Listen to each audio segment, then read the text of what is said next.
Islom shunchaki boshqa din emas. Bu o'z qonunlariga ega o'zga dunyo, bu hayot va o'limga boshqacha munosabat. Taqvodor musulmon aslo o'limdan qo'rqmaydi. Kimki g'ayridinlar bilan jangda halok bo'lsa, ya'ni biz bilan ham, shu zahoti jannatga tushar ekan. Islomda ayollarga bo'lgan munosabat alohida e'tiborga molik. Musulmonlar uchun oila muqaddas dargoh, haram. Ruslar buni garem deyishadi.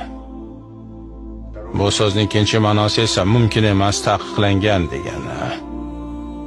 Shunga ko'ra musulmon ayollarga qarash harom. Jumladan boshqa har qanday munosabatlar ham harom. Musulmonlarga sizlarning hammangiz juda o'rganib qolgan uyatsiz ishoralarni ko'rsatish harom. Buning uchun hatto oddiy aholidan ham o'q yeyishingiz mumkin. Boshqa tomondan, musulmon hech qachon o'z uyini qonga bulg'amaydi. Qishloqda bo'lgan vaqtingizdan boshlab siz mehmonsiz. Hatto kofir bo'lsa ham mehmonni o'ldirish harom.